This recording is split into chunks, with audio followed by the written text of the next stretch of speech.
চাঁদপুরে অবৈধ স্থাপনা ভেঙে দিয়েছে উপজেলা প্রশাসন এবং সড়ক বিভাগ।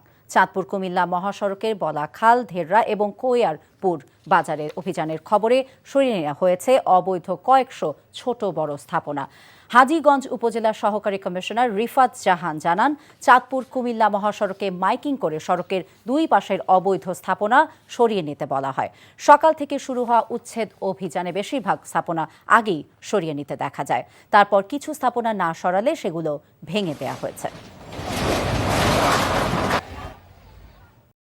টাকা চুরির জন্য যদি আমার গলায় জুতার মালা পরাইতে হয়, তাহলে আমার শালীর সাথে প্রতারণা করার জন্য তোর ফাঁসি হবে।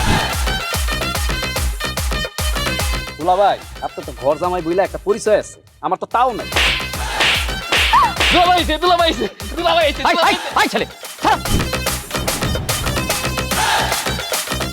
রাজনৈতিক ফ্যামিলির মেয়ে হয়ে ওই কাজ করবে।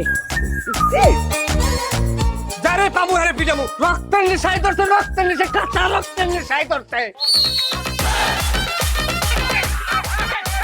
তোমার এই পলিটিক্স আমার বাম পকেটে থাকে। পাঁচদের বউরে ঝামেলা পাকাই। এই বেটাই, আমি তখন বিয়ে করিনি।